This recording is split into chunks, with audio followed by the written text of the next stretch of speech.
Hey everyone, Eric Thompson here. As always, I hope you are doing well. That wasn't very good. I haven't done this in a while. Let me try it again. Hope that you are doing well. That's a good one. Welcome back to the channel, E.T.'s Film Review. But today, something different, as the title of the video suggests. Not reviewing a film, although it would make a fine film. Reviewing a book. That's right. Contrary to popular opinion, I do read books. Just not terribly often, although perhaps you saw in a recent video one of my New Year's revolutions in fact, is to read more. And so I'm glad to say that I finished a book. I'm not glad to say it took me to the middle of April, or the end of March rather, the end of March, to finally finish one. And that book was the one I want to talk about today, okay? The book in question is Pilgrim by my dear friend Dave Ellington. Now, of course, I'm going to ask Vegas to put up an image of the book and then some other things as I keep talking. I want to talk about Dave before I talk about the book itself, all right? Pastor Dave Ellington and I met when I went to Trinity Lutheran College in Issaquah, Washington in the fall of 2004. He still teaches there. And I went into college studying, at least intending to study, youth and family ministry. And then I changed my degree to music, but Dave, who would have been one of my more steady professors in youth and family ministry, I still took classes with him, and we still kept in touch and talked and attended social things together, and he was always a good friend, a great counselor. I sought him out for advice and for counseling on many occasions. And as an ordained pastor in the Lutheran Church, he and I worked together on, student worship services and chapel and Eucharist and that kind of thing. And so there was a wonderful blending of interaction between the two of us, not only on an academic level, but personal and certainly on the ministry level as we facilitated worship for the school. And so I'm very thankful for that. Consequently, since then, he and I have enjoyed a wonderful friendship, even a collaborative partnership on certain projects. And he's also, he's always someone that I go to if I have questions about certain things, especially in like the environmental and social justice realms. Of course, I've told him and my dear friend Mary Lou that, to me, God sort of gave me the both of them. He gave me Dave Ellington during my college days to very much open my eyes and my mind to environmental and social justice issues. And then when I came to Georgetown, Kentucky, my dear friend Mary Lou, who I love very much, she has continued that exploration and that consideration. And so I'm very thankful for both of them. It just happens that Dave Ellington wrote the book. And Mary Lou works with books as a librarian. So I knew that he was doing this, and I followed this journey on Facebook. And when Dave had announced that not only was he going to publish the book, but sort of bring together other ideas that happened in and around his adventure, I said, oh, I've got to get a copy. And so he was very generous, and he sent me a copy, and he even inscribed it, and it says, Eric, blessings on your adventure of faith, your friend Dave, and then he signed it there above his name. And so I'm so thankful for that, and I really will truly cherish this for the rest of my life. So, on to the book itself. Pilgrim, an adventure of learning and spirit, kayaking the Mississippi River. This was Dave's goal. His mission was to have a pilgrimage. And of course, in the Christian sense at least, but really in most world traditions and in world religions, even in non-religious life, a pilgrimage is a journey to something, but even possibly with something. Now, in some traditions, you literally carry an object, or yourself, of course, to a destination. And it's that action of carrying one's self or an object and delivering it to a destination that's pilgrimage. For other people, it's going to that location and experiencing whatever it has to offer. Now, for Dave, the pilgrimage was one he was pilgriming toward God, with God, on the Mississippi River. And he began far, far up. I'll ask Vegas to put a map up for you.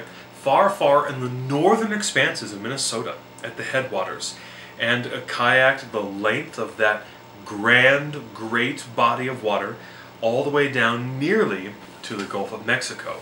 Of course, I was expecting sort of an Into the Wild sort of moment, when he just floats on into the Gulf of Mexico. Not quite like that, but actually even more thrilling, I think, the way that things play out than that film.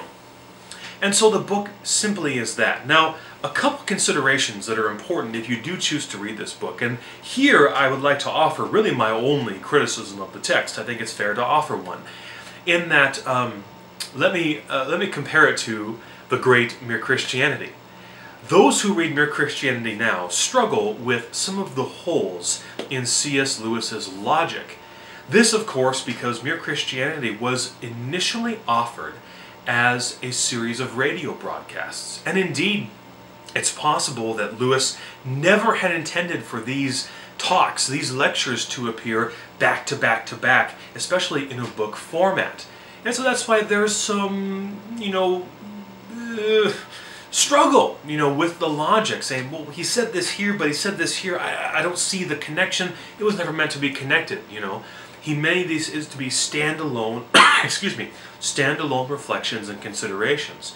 So keep in mind, of course, that Pilgrim is also the same way. And so a couple times I found myself rereading certain thoughts, things that he had already said earlier in the book and he was sort of rehashing now, but using very much the same language. And this frustrated me because I felt like we were wasting time. Like I wanted to keep going. I wanted to get to the next day and not hear more about things that he had talked about, 20 or 30 pages beforehand. But of course, this is a very weak criticism and very light, because this also was how Dave wrote the book. The majority of the book, I believe, is written based on blog posts that Dave had made during his pilgrimage. And then, of course, as he describes in the book, he went back after and very much filled in some of the holes, stories that he was remembering and that God was maybe bringing to his mind after the fact. This is wonderful. Because you can see, I think, where the two meet and separate. You have the excuse me so much. You have the blog posts, and you can tell that they're sort of road weary. They're sort of worn down, and then you have this very warm, full, beautiful, sweet, reflective voice. And so you have those two voices, the voice of the pilgrimage, or the pilgrim in the midst of the pilgrimage, and then you have the voice of one who has been on the pilgrimage, been through the fire and the water, and come back again with this renewed vision and experience. Very tremendous, very powerful. One of the things I enjoy most especially about this book is to hear my good friend Dave Ellington's voice. I just actually talked with him on the phone not too long ago, and just to hear his voice again, his physical voice, then to read the book and to hear his voice again, I wrote an Amazon review, and how did I say it? I said his expat Midwestern accent, which he certainly has. That was very sweet to me. And so for those who know Dave Ellington personally, this is going to be an especially just a special treat to hear him and to get to experience him in this very unique way. My final thought and my final recommendation to all of you who are watching this video: first and foremost, if you would like to pick up a copy of Pilgrim, it is available on Amazon.com. Just coming out and saying it clearly, I'm not being paid to endorse this book. Dave did not ask me to do a vlog about it. I'm doing this because I love him very much, and I believe that this is really a worthwhile read. It's very quick. I read this book in 3 sittings, but for someone like my wife, example, Tori reads lightning fast, my sister as well. I think this could be, you could get through a copy this big and finish this book. But I was glad that I took my time with it. I think if I ever read it again, I think I would read, one passage per day at a time. This is something I might even use in its own way for like a Lenten devotional or an Advent devotional, and just reflect, with those liturgical themes on what Dave is going through in this book. So my final point that I want to read a passage is